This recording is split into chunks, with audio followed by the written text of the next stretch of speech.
दोस्तों, अगर आप महीने का इतना पैसा कमाते हैं कि आपके घर का खर्चा निकालने के बाद आप 1,000 रुपया हर महीना बचा सकते हैं और चाहते हैं कि इन छोटे से पैसों को आप किसी ऐसी जगह पर लगाएं जहां से आप कुछ सालों में ही इसको इतना बड़ा बना सकें ताकि ये धनराशि आपके परिवार के काम आ सके, तो ये वीडियो सिर्फ आपके लिए है।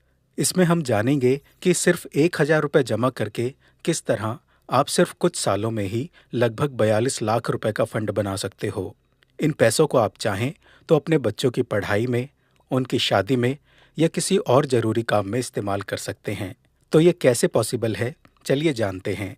आज हम एसबीआई के एक ऐसे स्मार्ट म्यूचुअल फंड के बारे में जानेंगे जिसमें आप हर महीने बस 1,000 रुपये का इन्वेस्टमेंट करके सिर्फ कुछ साल में ही 42 लाख रुपए का फंड बना सकते हो। चलिए समझते हैं किस तरह ये म्यूचुअल फंड कंपाउंडिंग की पावर को यूज करके बहुत जल्दी आपके पैसों को बढ़ाता है। क्या आपको पता है कि एसबीआई लगभग 10,56,000 करोड़ के म्यूचुअल फंड्स को मैनेज करती है? आज हम एसबीआई के बेस्ट म्यूचुअल फंड्स में से SBI technology opportunities fund direct growth के बारे में जानेंगे। एसबीआई ने इस फंड को जनवरी 2013 को लॉन्च किया था और इस फंड में अभी तक लाखों लोग लगभग 4,586 करोड़ रुपए का इन्वेस्टमेंट कर चुके हैं। इस समय इस फंड का एनएवी प्राइस 257 रुपए 88 पैसे चल रहा है। दोस्तों, एनएवी प्राइस किसी भी फंड का यूनिट प्राइस होता है। अगर इस फंड के पिछले 6 महीनों को देखा जाए तो इसने 27% का रिटर्न दिया है और पिछले एक साल में इसने लगभग 34% का रिटर्न दिया है और पिछले 5 साल में 30% का एनुअलाइज रिटर्न दिया है और इसका एक्सपेंस रेशियो 0.83% है। चलिए जानते हैं इस फंड में किस तरह इन्वेस्टमेंट की जा सकती है। अगर आप इस फंड में लमसम में इन्वेस्ट करना चाहते हैं तो आपको कम से कम 5,000 रुपये की धनराशि इन्वेस्ट करनी होगी और मैक्सिमम इन्वेस्टमेंट में इसकी कोई लिमिट नहीं है। आप जितना चाहें उतना इन्वेस्ट कर सकते हैं।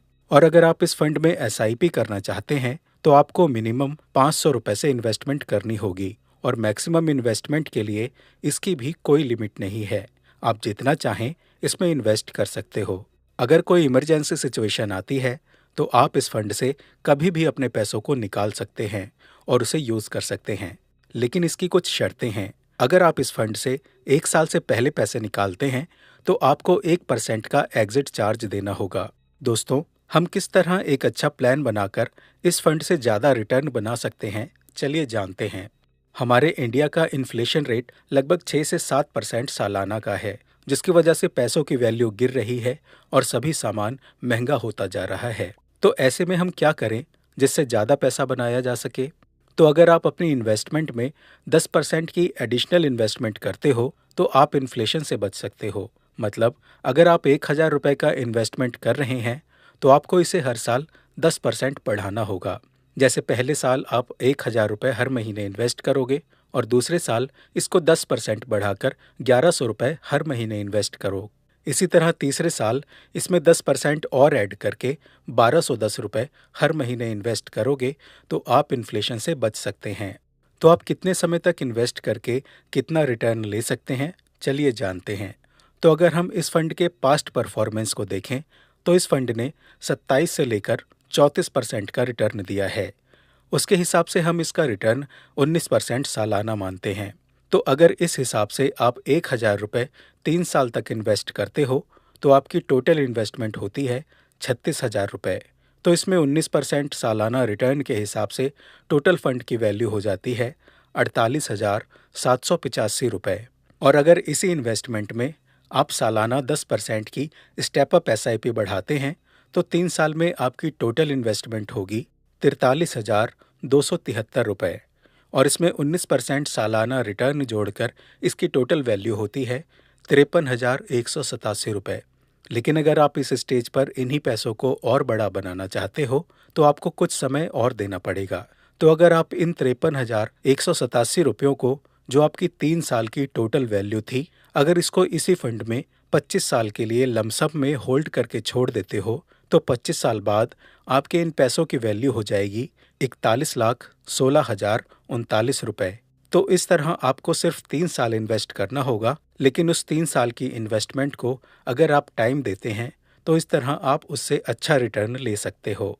अब जानते हैं इस पर लगने वाले टैक्स के बारे में।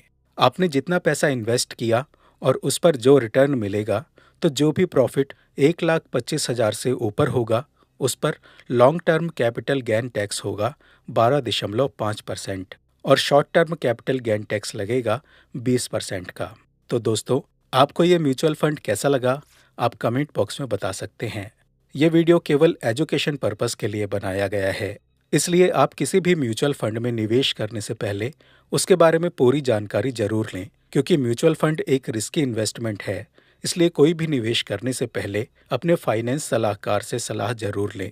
अगर आपको वीडियो पसंद आई हो तो इस वीडियो को आप अपनी फैमिली और दोस्तों को भी शेयर जरूर करना। मिलेंगे अगली वीडियो में, तब तक के लिए ग्रो नीति साइनिंग आउट। नमस्ते।